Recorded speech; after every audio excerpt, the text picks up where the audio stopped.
Selamat pagi Bapak Ibu yang sama-sama Allah kasihi. Kita mengucap syukur segala pemuliaan dan kebenaran Tuhan, bahwa Allah telah menjaga kita seberapa kita ada dalam dunia ciptaan Allah ini. Karena itu bersama-sama kita mensyukur akan penyertaannya. Kita rindu untuk disapa sabda Tuhan. Siapkan hati kita, siapkan waktu kita untuk duduk di sekitar sabdanya. Mari berdoa. Di saat ini Allah yang kami sembah dan yang kami sapa Bapa dan Yesus Mahalis, kami mengangkat syukur pujian atas penyertaan-Mu,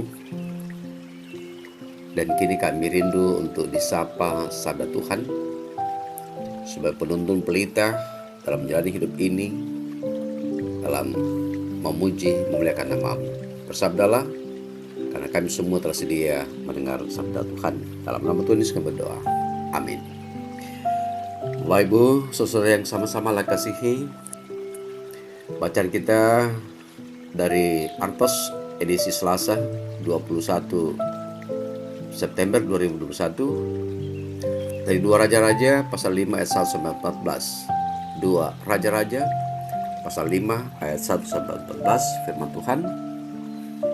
Naaman, panglima Raja Aram, adalah seorang yang terpandang di hadapan tuannya dan sangat disayangi. Sebab oleh dia Tuhan telah memberikan kemenangan kepada orang Aram. Tetapi orang itu seorang pahlawan tentara sakit kusta. Orang Aram pernah keluar bergerombolan dan membawa tertawan seorang anak perempuan dari negeri Israel. Ia menjadi pelayan pada istri Naaman.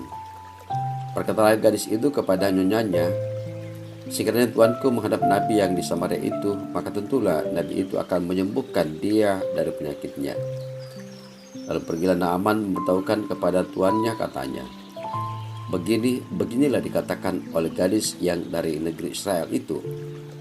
Maka jawab Raja Aram, "Baik, pergilah dan aku akan mengirim surat kepada Raja Israel." Lalu pergilah Naaman dan membawa sebagai persembahan 10 talenta perak dan 6.000 sikal emas dan 10 potong pakaian. Ia menyampaikan surat itu kepada Raja Israel yang berbunyi, "Sesampai surat ini kepadamu, maklumlah kiranya bahwa aku menyuruh kepadamu Naaman, pegawaiku, supaya engkau menyembuhkan dia dari penyakit kustanya."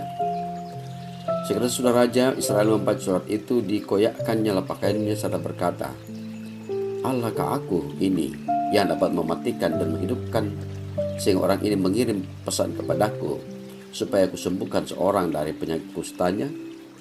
Tetapi sesungguhnya perhatikanlah dan lihatlah, ia mencari gara-gara terhadap aku."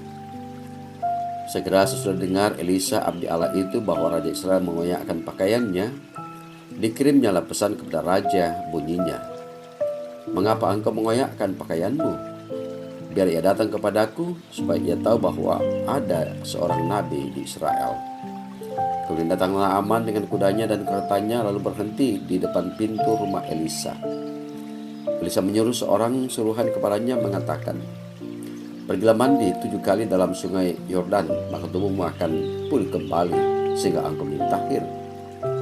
Tetapi pergilah Naaman dengan gusar sambil berkata, "Aku sangka bahwa setidaknya ia datang keluar dan berdiri memanggil nama Tuhan Allahnya, lalu menggerak-gerakkan tangan di atas tempat penyakit itu, dan dengan demikian menyembuhkan penyakit kustaku. Bukankah Aban dan Parpar, sungai-sungai Damsik, lebih baik dari segala sungai di Israel? Bukankah aku dapat mandi di sana dan menjadi tahir?" Kemudian berpalinglah ia dan pergi dengan panas hati. Tetapi pegawai-pegawainya datang mendekat serta berkata kepadanya, "Apa, seandainya nabi itu menyuruh perkara yang sukar kepadamu, bukankah Bapa akan melakukannya? Apalagi sekarang ia hanya berkata kepadamu, mandilah dan engkau akan menjadi tahir." Maka turunlah ia membenamkan dirinya 7 kali dalam sungai Yordan, sesuai dengan perkataan abdi Allah itu. Lalu pulihlah tubuhnya kembali seperti tubuh seorang anak, dan ia menjadi tahir. Demikian sabda Tuhan. Amin. Bapak Ibu yang sama-sama Allah kasih, bahwa kitab 2 Raja-Raja merupakan suatu lanjutan daripada kitab Raja-Raja 1 Raja-Raja. tentang pemerintahan beberapa raja Yehuda dan Israel. Pengarang juga tidak dikenal seperti penulis kitab 1 Raja-Raja.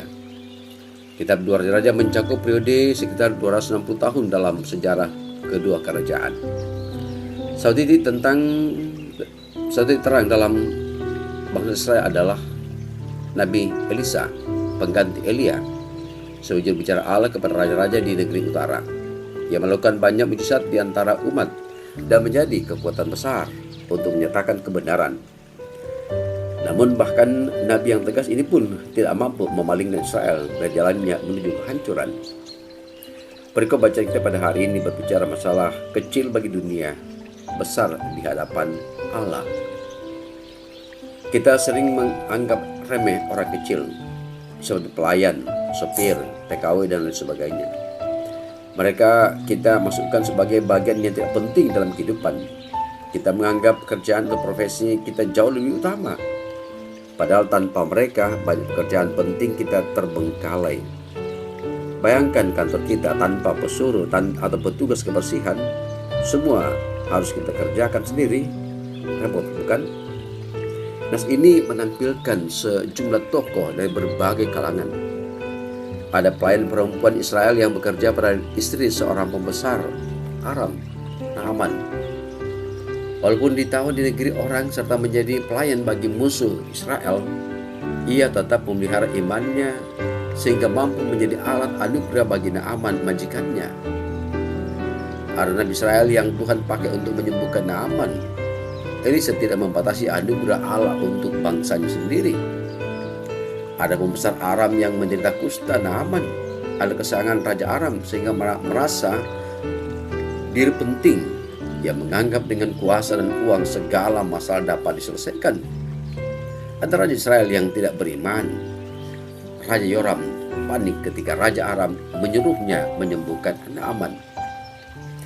Dua tokoh pertama adalah agen-agen Allah untuk menyalurkan anugerahnya kepada orang-orang yang dikasihinya.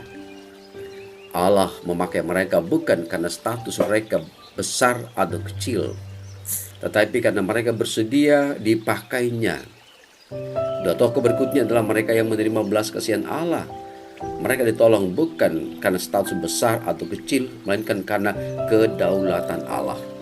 Bapak, Ibu, saudara-saudara yang sama-sama dikasihi Tuhan, gereja acap kali terjebak memberlakukan ukuran dunia untuk menilai seseorang.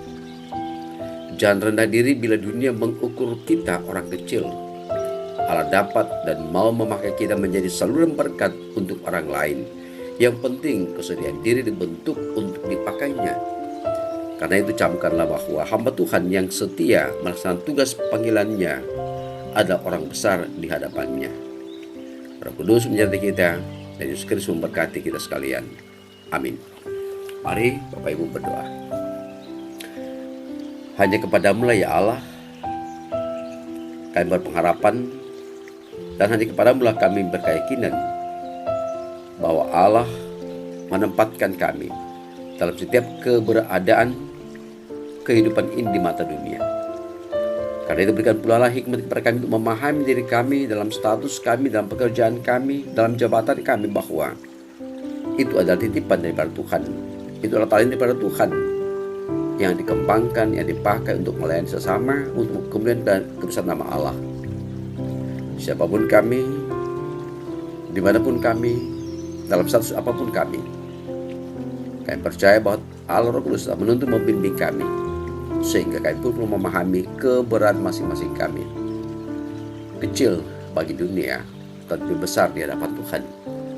Itu kiranya mewarnai hidup ini dalam menjalani kehidupan yang Tuhan tetap percayakan. Senantiasa mendoakan umat Tuhan dalam setiap kehidupan mereka masing-masing, dalam pekerjaan mereka, dalam usaha mereka, setiap aktivitas yang berkenan kepadamu. Berkatilah mereka ya Allah, anak cucu kami, dalam pertumbuhan mereka, dalam pendidikan mereka, aktivitas mereka. Mari Tuhan tuntun pimpin sehingga anak cucu senantiasa berada pada jalan, pada rel yang diperkenankan oleh Allah. Pula jika warga jemaat Tuhan dalam kelemahan tubuh, baik yang sakit penyakit, baik karena usia lanjut, baik yang terawat di rumah sakit maupun di rumah mereka masing-masing. Kami mohon kiranya Allah senantiasa menjaga dan memelihara mereka dalam pergumulan mereka masing-masing. Kami percaya bahwa tangan kasih Allah akan menjam mereka, menjawab doa-doa mereka, menuntun mereka, menguatkan dan mengukuhkan mereka. Pemerintah bangsa negara kami selalu kami doakan dalam setiap para mereka Allah tetap memberi hikmat sehingga tetap menghadirkan kesejahteraan, ketertiban, keterangan bagi bangsa ini. Pimpinkannya Allah sepanjang sejauh hari ini. Dalam nama Tuhan Yesus kami berdoa. Amin. Bapak Ibu, demikianlah renungan kita pada hari ini, Artos Selasa 21 September 2021, dari bacaan kita dari 2 Raja-Raja pasal 5 ayat 1 sampai 14. Mari dalam hidup ini dengan tetap menjaga protokol kesehatan, yaitu dengan memakai masker, mencuci tangan, menjaga jarak, dan mari bersama-sama saling mengingatkan satu yang lain. Tuhan memberkati kita sekalian.